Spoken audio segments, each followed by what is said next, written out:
Ian Beck talks about creating that iconic album cover for Elton John's Goodbye Yellow Brick Road. I'm John Beaudin from Rock History Music.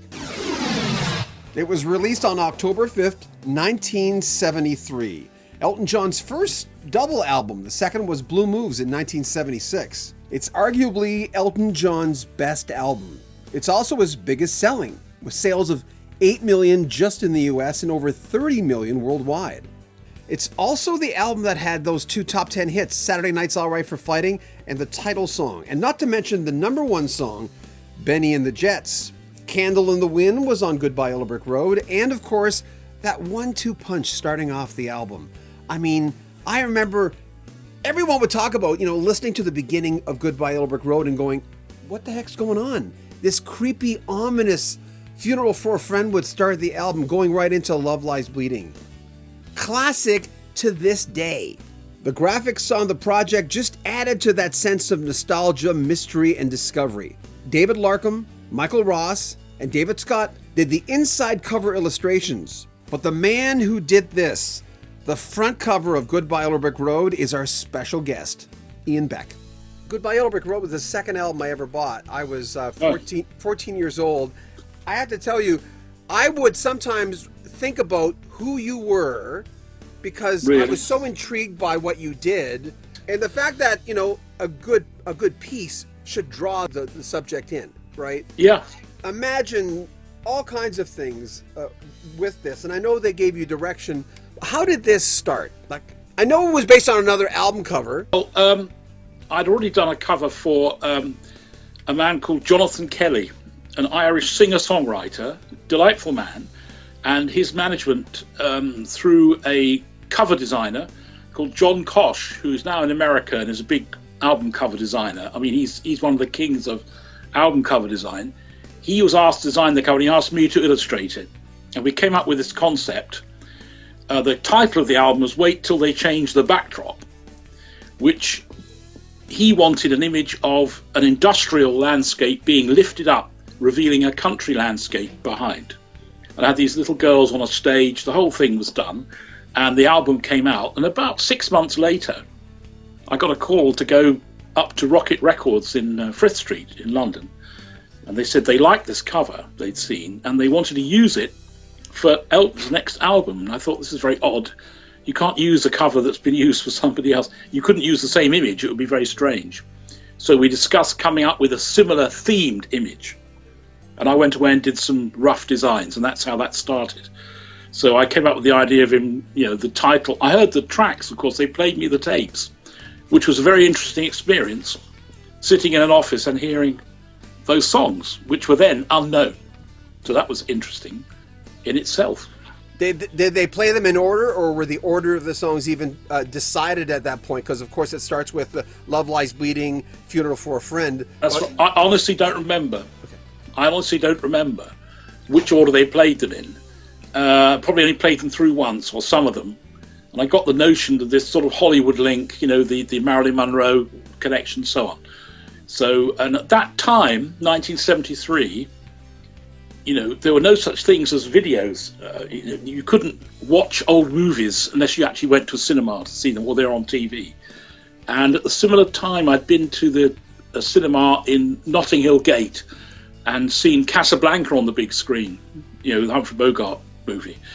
And there was that mood in the air of a nostalgia for the 1940s films, and hence, the tracks on the album and the image on the back cover of the shadow of a palm tree and an old American car grill and all this sort of thing.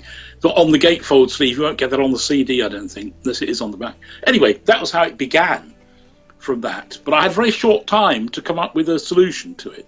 Something like a week to produce 2 or 3 rough ideas, visuals, which we then went through, and they preferred the one of him climbing off into the that whole image. There was a different one of Elton wearing a 2-piece, a double-breasted suit, looking outwards from the poster on the wall, stepping out. And they didn't like that one so much. I did very detailed visuals, and that one I gave away to a child maybe a year later after the album came out. I have not retained those visuals. It's a great shame. You should never throw anything away. Wow. There we are. That's how it was. Yeah, I know, stupid. Well, I saw online the picture of, was it your friend who's actually Yes. posing for that? Yes, that's right. He posed as Elton, yes, wearing a baseball jacket. He'd just come back from America, and he had a whole lot of American-type clothes. He had a very nice silk, one of those silk baseball zip-up jackets, which is what I drew him in. Hence, Elton's jacket in the picture is a similar sort of thing. So it's cobbled together very quickly, and I drew the thing, and that was that. I took it into the office, and they propped the 3 drawings up. And there was a journalist called Penny Valentine, who worked for Rocket, I think, now sadly no longer with us, died. But she pointed to the back cover image of the palm tree and the car grill and said, "I'm having that one." So in those days, things were divvied up. It didn't belong to the artist. There was no rule about who owned the original, which there would be now. Yeah, that wasn't established till '75. This was done in '73. So the image, the copyright for the image obviously belonged to the company, but the original drawing should have reverted to me by any standard, but it never did. It's disappeared. I don't know where that is. Maybe Elton owns it. I don't know. That was out. That was how it was then. That was, a lot of comic strip artists had their stuff lifted, from publishers would keep them in drawers and then give them out to people. Yeah. Things were not owned by the artist. The originals were not automatically owned by the artist. So they gave you a fee, and that was it. And at that point, it's not yours. That was it. Yeah, that's right. Yeah.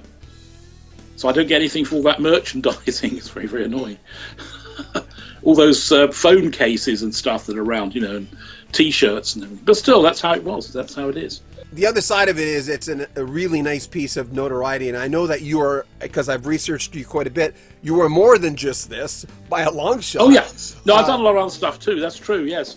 That's not the only thing I've ever done. That's true. But it's the thing that people notice or know, because it's so ubiquitous. It's been everywhere, and it's been around for 45 years, and it's a great album, and never out of stock. It's always been, and they reissued it for the 40th anniversary. They did a very nice vinyl reissue, which was very nicely printed too. I was delighted to have a copy of that. They did kindly send me that. And then, of course, the more recent thing. Yes, how did that come about? They approached you and... Yes, so what happened, around about last Christmas, I got a message through my agent saying that Elton John people wanted to contact me about something. They wouldn't say what it was. And they wouldn't tell me what it was until I signed an NDA. Which is what?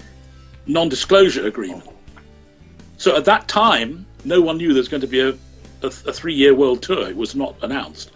So I got this thing in advance saying there is going to be a world tour, and they'd like me to create a new image based on the old image to use on as publicity for the tour and so on.